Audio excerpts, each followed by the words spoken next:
Please.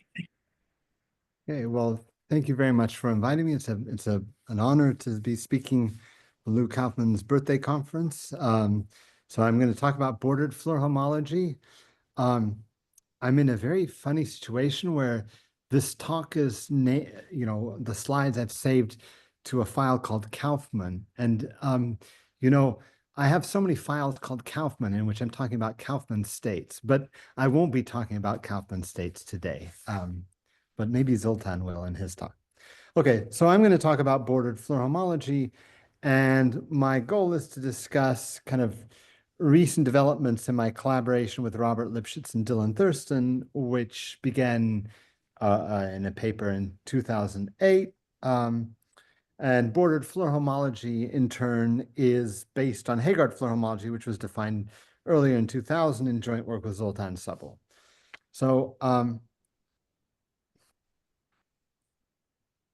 I'd like to start, and I want to apologize from the beginning. I'm not going to prove any topological theorems in today's talk. My goal is to sort of describe the structure of a theory, which is at the present only partially built up. So I will trail off towards the end, but I hope to give some concrete geometric pictures along the way. So that's my hope, the saving grace of this talk. Okay, so let me start with the cartoon picture of Heegard Floer homology. So Heegard Floer homology was designed inspired by invariance from gauge theory, and specifically Donaldson theory. So namely to a closed four manifold, usually with some extra structure, but let's just disregard that at the moment. One associates an integral in value invariant, which is an invariant of the smooth underlying manifold X. And to a three manifold, one associates a vector space to a closed three manifold. To a four manifold with boundary identified with that given three manifold, one associates a relative invariant, which is an element of the Floer homology. So this is called the Floer homology. One associates an element of the Floer homology of the boundary. And this has the property that if you have a closed four manifold, which is divided in two by a separating three manifold Y, then the invariant of the closed manifold is obtained as a pairing of the relative invariance of the two sides. So this is the cartoon picture, the sort of TQFT picture of that motivated the construction of Heegard Floer homology. But the natural next question is, what happens a dimension down? So the question is, what happens if you have a closed three manifold now, which is divided into, say, along a surface? Do we have an analogous picture there? That is to say, what kind of object would we associate to a surface? And what kind of object would we associate to a three manifold with boundary?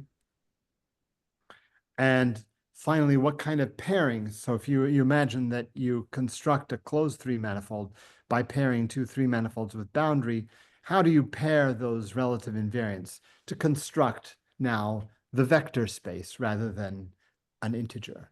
So that's the motivating question in bordered Floer homology.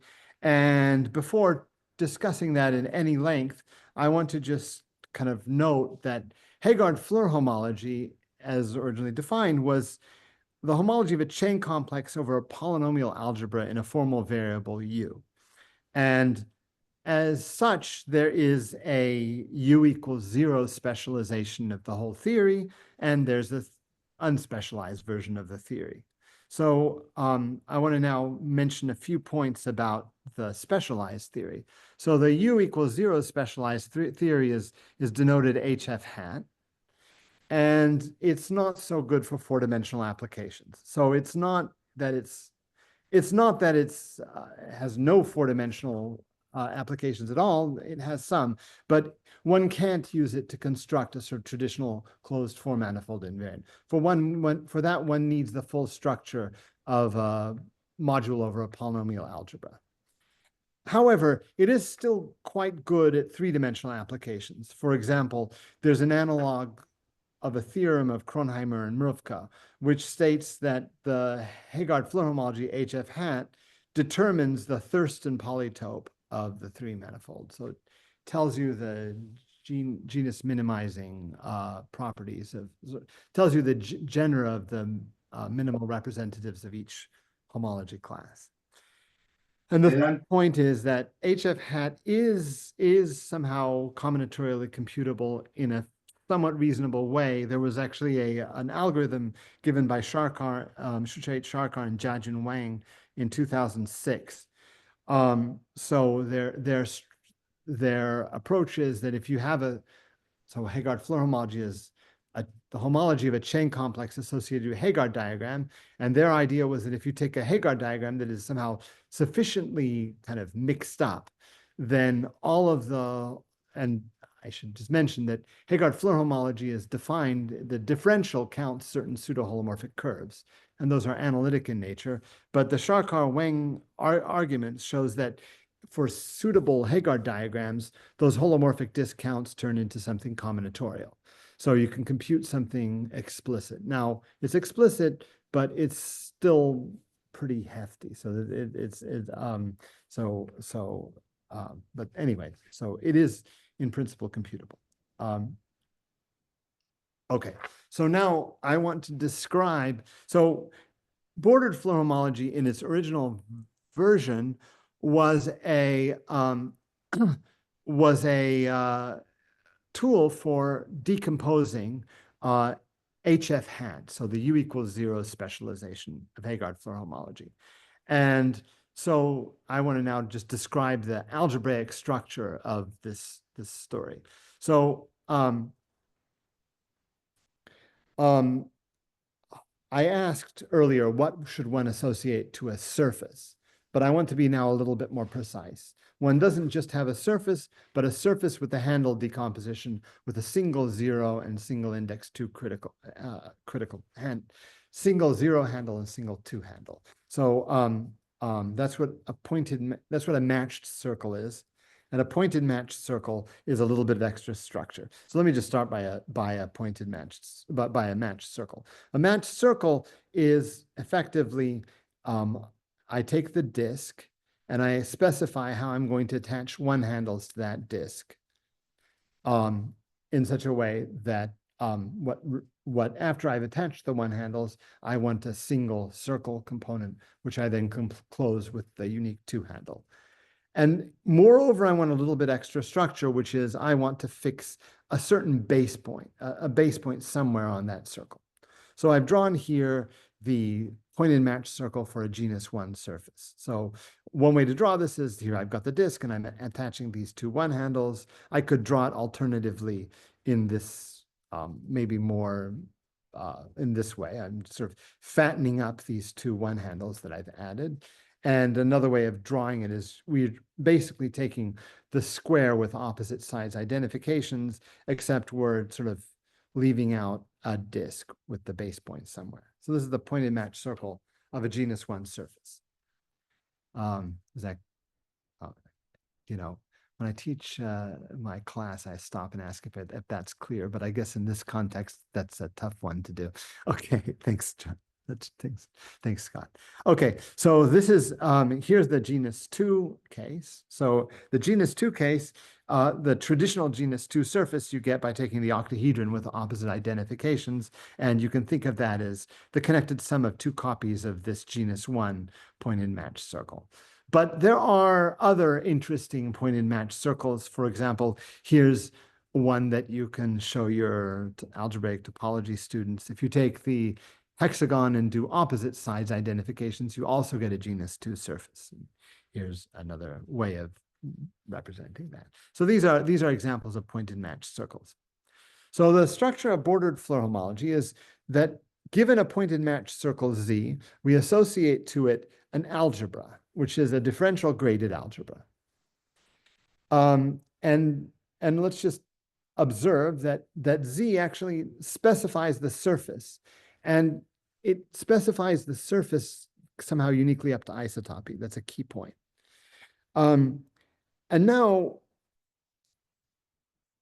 the next step is that to a three manifold with boundary, we want to associate some object, but we have more than just a three manifold abstractly with boundary. We want to take a bordered three manifold. A bordered three manifold is a three manifold with boundary together with an identification of its boundary with a standard surface. So in our case, we're going to fix a pointed match circle Z. That builds us a surface f of Z. Well, a bordered three manifold then is a three manifold with boundary together with a homeomorphism between the boundary of that three manifold and this surface f of Z. So for a bordered three manifold, we would like to associate a module, which I'm going to write as CFA hat of Y, which is a right module over this algebra. And to a minus Z bordered three manifold. So maybe I should have mentioned that this identification phi is meant to be orientation preserving. So a minus Z bordered three manifold is the same kind of object, except now the identification is orientation reversing. And to that, we're going to associate a kind of left module instead of, this is called the right module, this is called CFA, and this is the left module called CFD.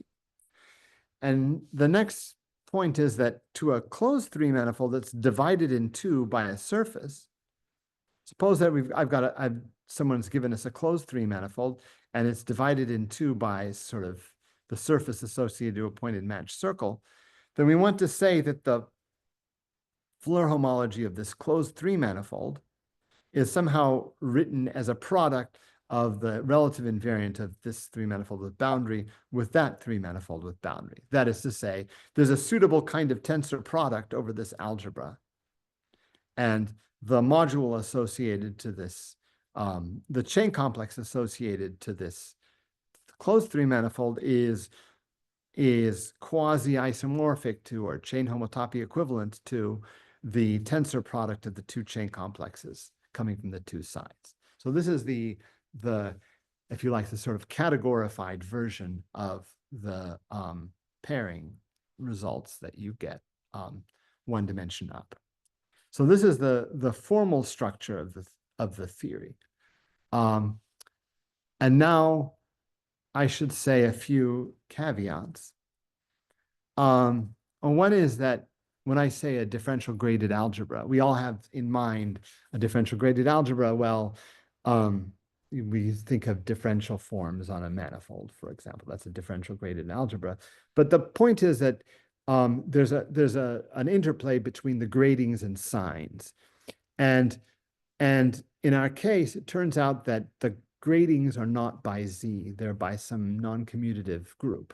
And so it's a somewhat intricate creature, and it's much easier to just disregard it and work with mod 2 coefficients. So that's some kind of laziness, but that's what I'll do right now. So that was one caveat. Another caveat is that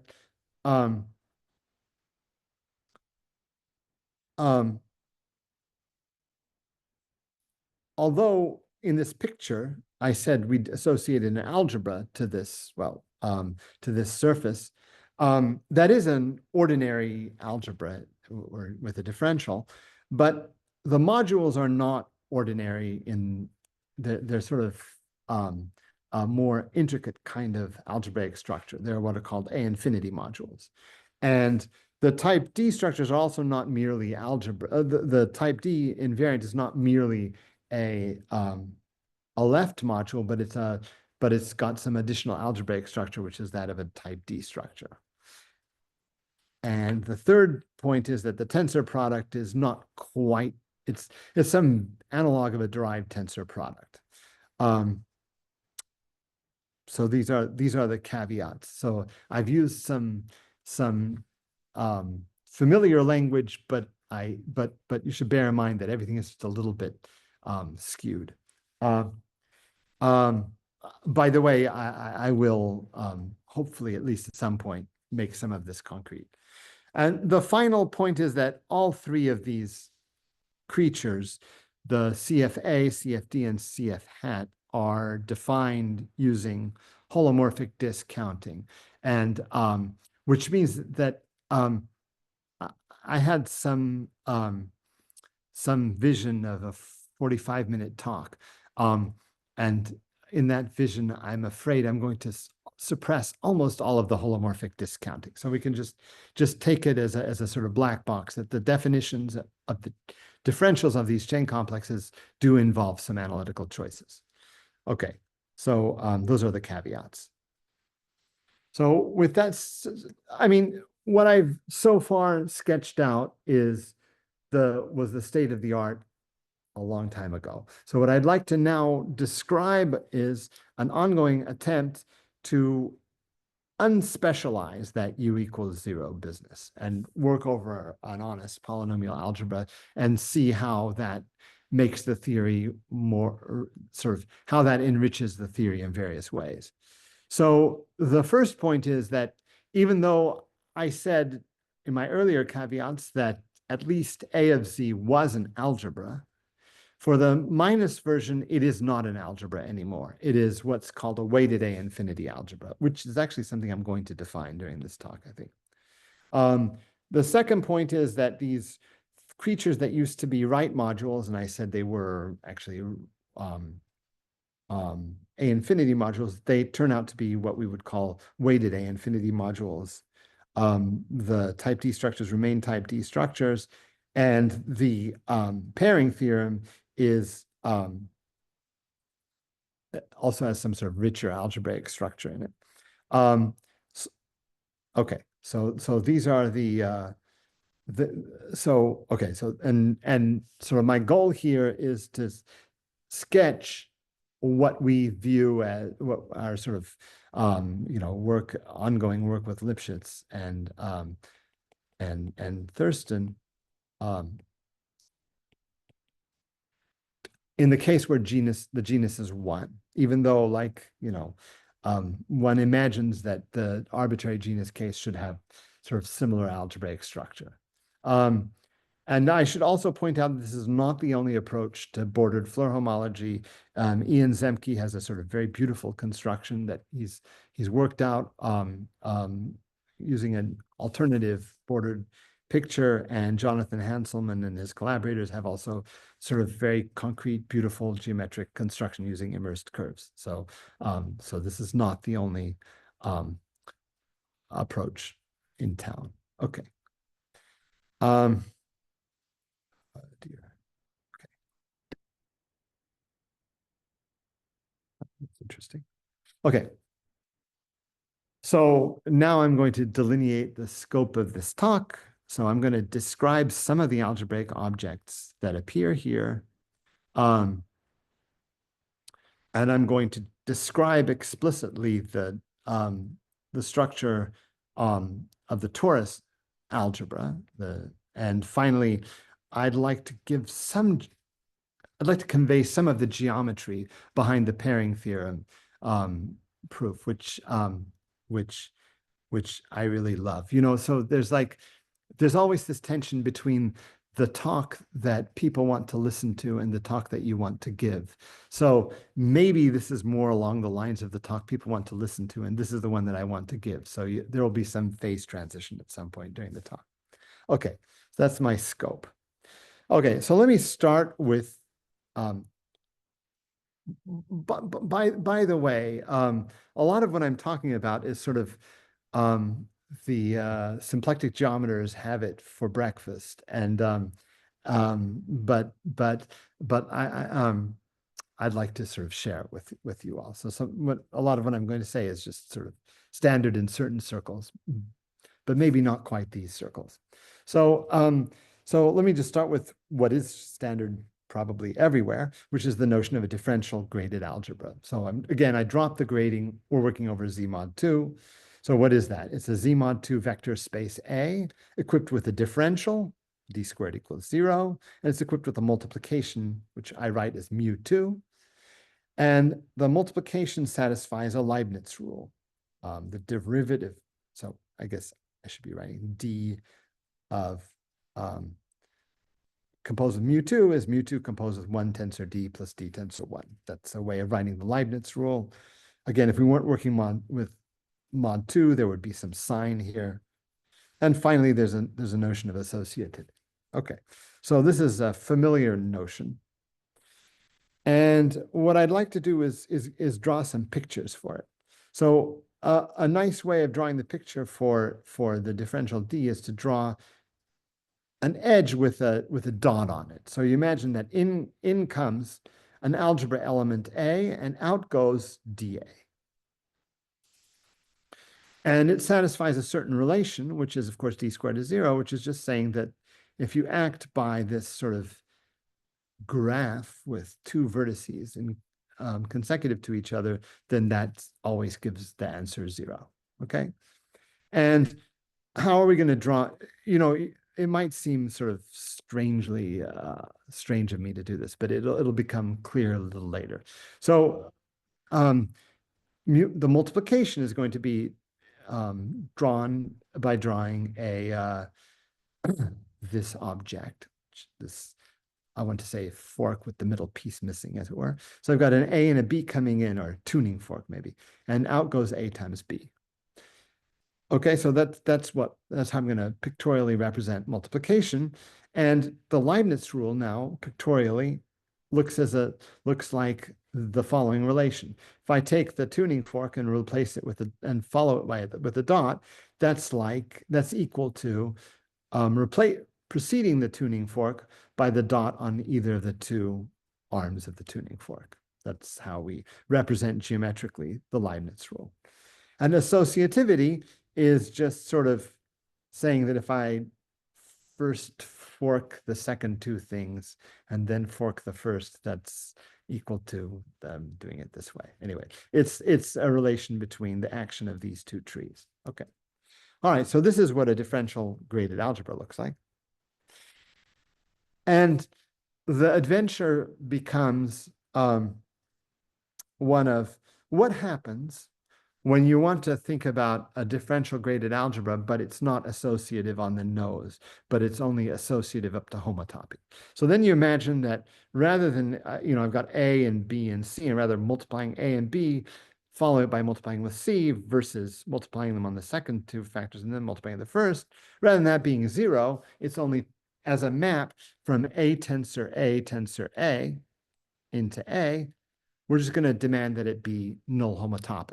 That means that there's some homotopy, which I can draw as a honest fork or a pitchfork. And that's the homotopy. And if I precede it with the differential, that's the differential on the tensor product of 3 copies of A, that's going to be putting the dot in any of the 3 spokes of the pitchfork, versus H followed by D is putting the dot after the pitchfork. So this is the kind of relation that you would expect. And then the next question you're going to ask, okay, well, what about the compatibility condition between the pitchfork and multiplication, say? And that's the rabbit hole that brings you into A infinity algebra.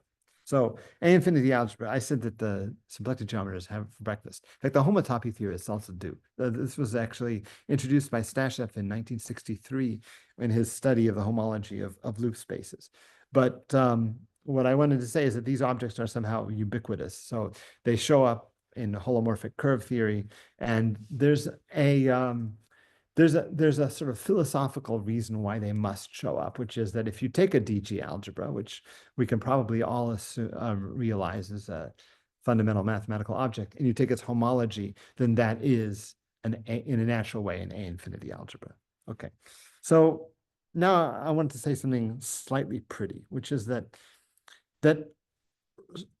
up until now, we had a sort of zoo of different kinds of relations. And what I want to observe is that all of those relations can be thought of as special cases of the same kind of relation.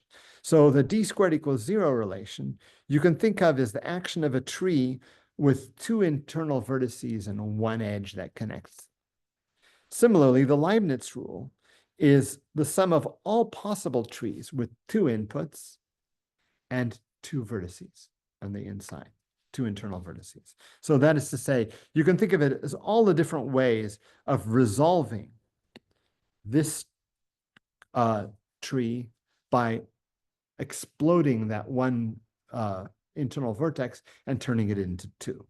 So that's the Leibniz rule. And associativity or rather homotopy associativity, looks like all the different ways of exploding the pitchfork by inserting a single edge somewhere in the interior. So we've got kind of this edge, or this edge, or this edge, or this edge, or this edge, or this edge. Those are all the trees that you get by inserting an edge at that vertex. And to answer the question of what happens if you have 4 inputs, well, you take all the different ways of inserting an edge into the 4-input corolla, and so on. And so on means that an A-infinity algebra is an A-infinity algebra is a vector space A together with a sequence of maps mu n from an to a, which you can think of as the action of the n-input so-called corolla graph with a tree with a single internal vertex, and satisfying the A-infinity relations, one for each sequence of inputs, which is really just the sum of the different ways of inserting an edge into the n-input corolla and acting. So that's an A-infinity algebra. Okay, so I would like to now give an example. And the example I want to give is the A-infinity algebra that we associate to the torus. And before I describe the A-infinity algebra that we associate to the torus, I want to start with the case of HF hat. And instead of an A-infinity algebra, I just want to define the algebra associated to a torus. And the generators of this algebra, you're supposed to think of as follows. So our torus is we think of it as this pointed matched circle. We've got the circle, and we've got where all the feet of the one handles live. So there are 4 possible places, and there are 4 different arcs that go between these various feet. So there's 1, 2, 3, and 4. So the feet could either be at the feet of this red curve, and that's I'm going to draw as a red dot, or they can be at the foot of the pink curve, which is going to be this pink dot. And I've got these 4 paths that one of them goes from row 1 goes from red to pink, row 2 goes from pink to red, row 3 goes from red to pink, and row 4 goes from pink back to red. So what I want to now look at is the path algebra of this graph. So we've got just paths that connect pink and red elements. Those are going to be the elements of my algebra, and multiplication is just gotten by juxtaposition of paths. So there are 2 idempotent elements, which are the 2 length 0 paths. There's a red one and a pink one. But we want to now take a quotient of this algebra, which is to say, I'm allowed to go from 1 to 2 and then from 2 to 3, but I'm not allowed to go from 2 to 3 and then from 1 to 2, because that would involve time, like a wormhole in space.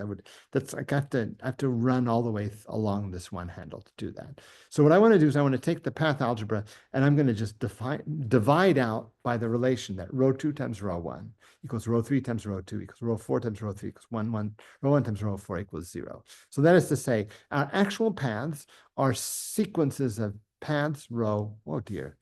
This is the problem. This is a little problem. That's wonderful. Okay, sorry. So they're paths where the row is always increasing. The row index is always increasing, and it can in a circular manner. So row 4 times row 1 is non-zero. Okay, is that clear enough?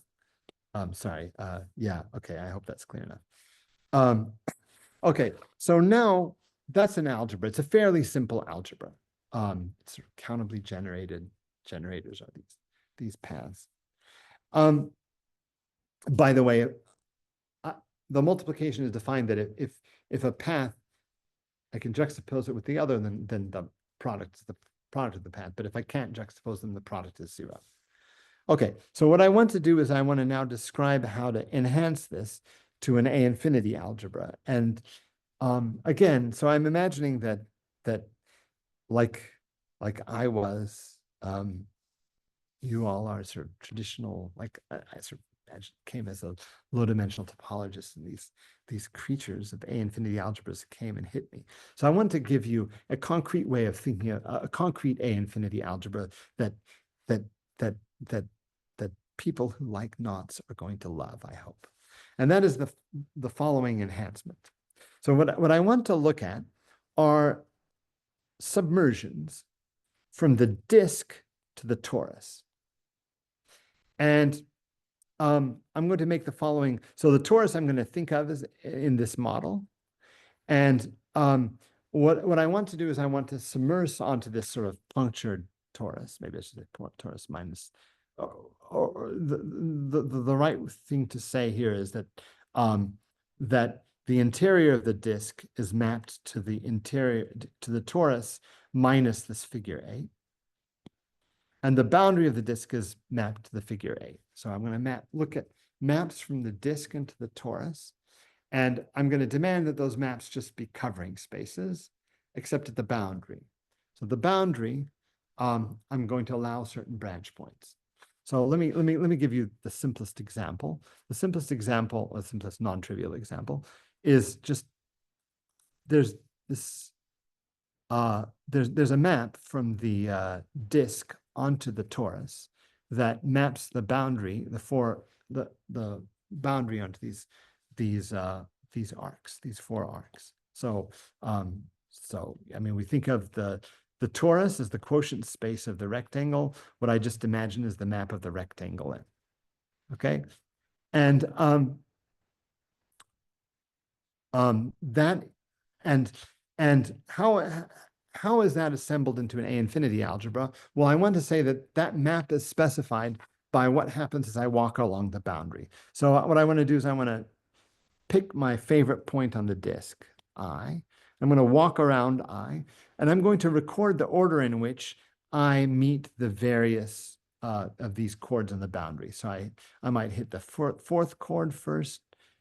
Here I am. I'm walking along. I hit the 4th chord, then I go around, hit the 3rd chord, then I hit the 2nd chord, then I hit the 1st chord, and then I come back. So I'm going to record that as saying that there's a 4-valent operation with 4 inputs, row 4, row 3, row 2, row 1, and it outputs a new formal variable u that we didn't have earlier. Earlier, we didn't have a formal variable, but now we're just simply going to take that earlier algebra and attach a formal variable.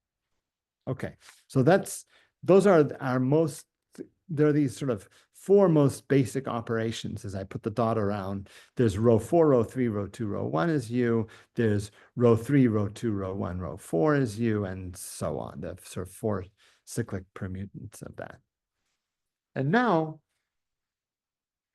once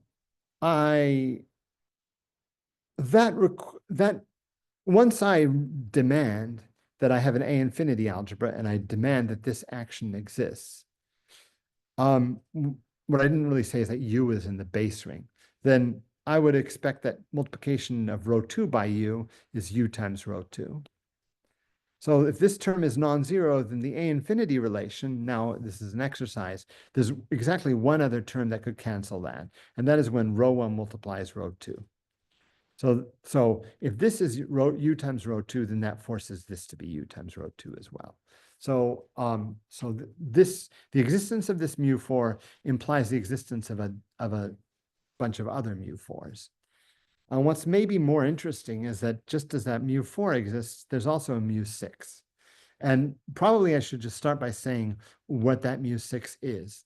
It's simply the double cover of the torus by a rectangle, which is the union of these 2 squares. So I've got 4, 3, 4, 3, 2, 1, 2, 1. That tells me that there should be a mu6, which is row 4, row 3, 4, row 3, row 2, row 1, 2, row 1, which outputs a u squared. So here I drew a picture of where, if you know that this mu4 exists, then that just forces from the A-infinity relation the existence of this mu6. There's a geometric picture here. And the geometric picture is that this juxtaposition of 2 mu4s is really just 2 squares glued together with a cut that goes all the way down. And the A-infinity relation corresponds to a one-dimensional space where, if you think about Riemann maps, you look at the branch point and it wanders either from out to this boundary to all the way over to here. And that's the existence of this other mu6. Okay, I don't know how convincing all that was, but let me just tell you at the end of the day what the A-infinity algebra looks like. At the end of the day, all of the actions boil down to counts of planar graphs. I have a planar graph in the, planar trees in the disk. That's what planar means. And what they satisfy the property that each vertex is four-valent. And I'm going to root them. So the rooted planar trees with four-valent vertices. And what I'm going to do is at each vertex, I'm going to number them sort of counterclockwise, decreasing as shown here. And to each such tree, I associate an operation, which I get by, I go around the boundary and I read the numbers that I see. So here I see a row 4, then I write down row 4. Here I see an arc, that means a comma. Here I see a row 3 and a row 4 that are not separated by an arc. That's a row 3, 4. Here I see another one, that's another row 3, 4. Here I see a row 3, that's this row 3, and so on. And that corresponds to now having a mu12, unless I miscounted.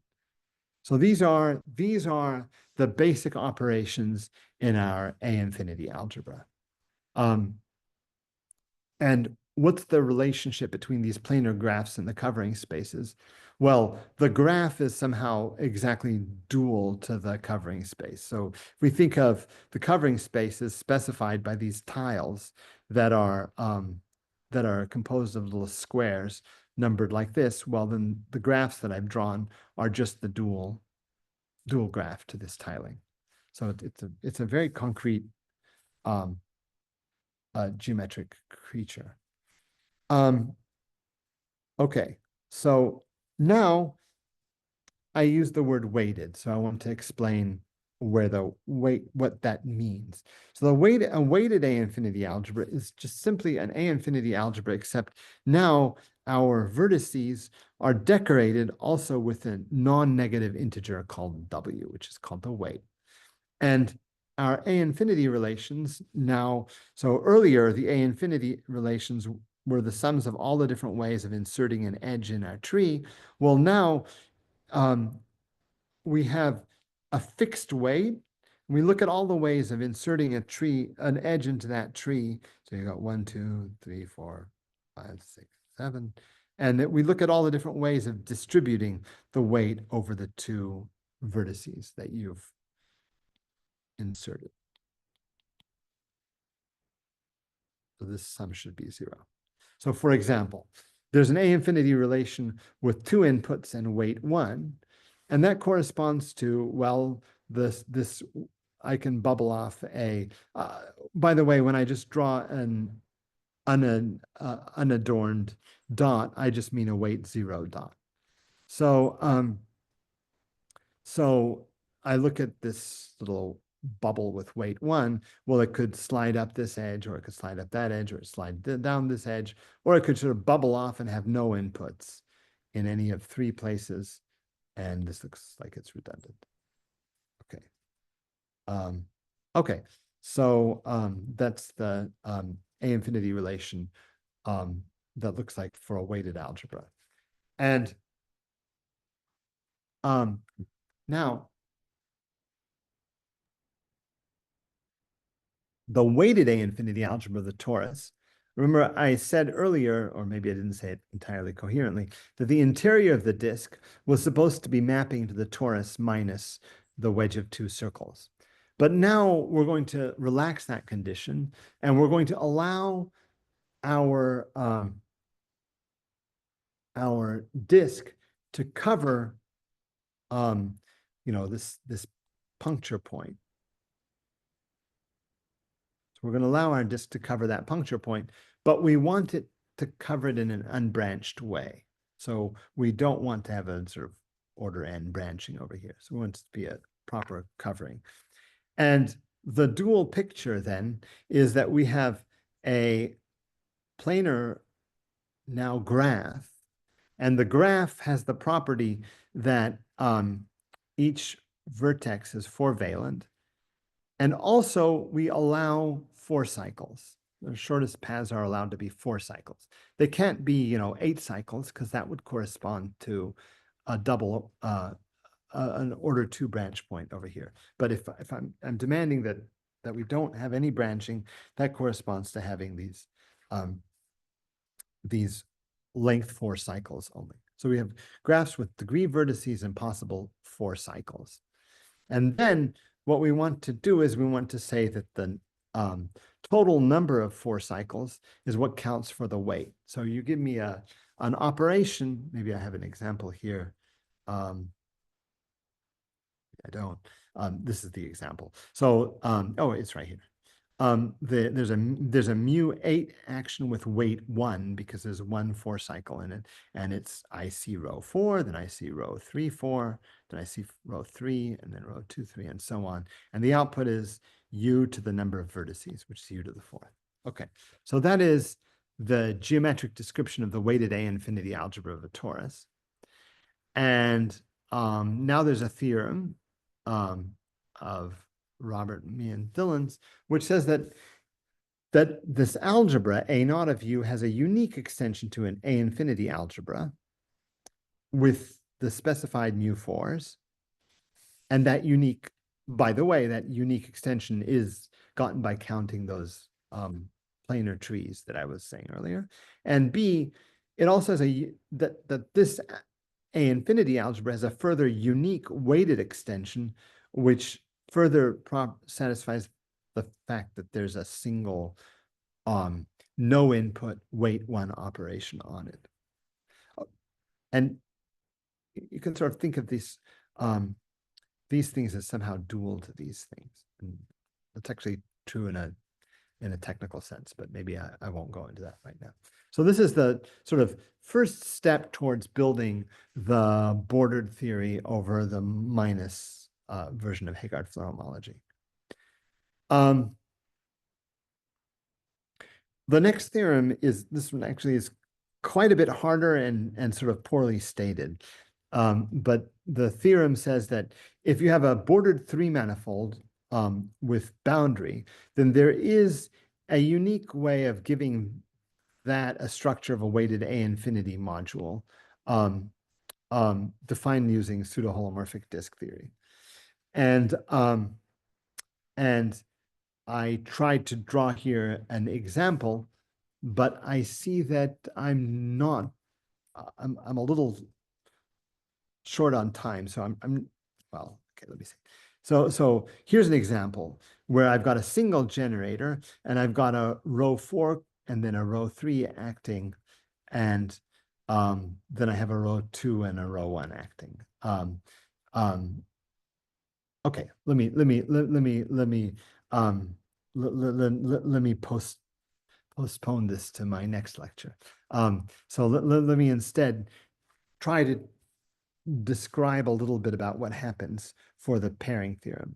So the idea of the pairing theorem is that if you have a closed 4-manifold, a closed 3-manifold, which is glued together by 2 bordered 3-manifolds, then what you want to understand, the holomorphic disks in this bigger Heegard diagram. Well, the way you're going to try to understand them is by pinching the complex structure on this neck. And the counts there that you look at turn into counting holomorphic disks on this side and holomorphic disks on that side that have certain matching conditions. So that when the holomorphic disk crosses this chord from the left, then it must analogously cross the chord from the right. And there's a time constraint, which is that these chords must be met at exactly the same time. And the idea of the pairing theorem is that we want to stretch out our relative notions of time on the 2 sides. And And that is ultimately what the how the pairing theorem works. But I see I was far too ambitious in my preparation. So maybe I'll just stop here. I apologize.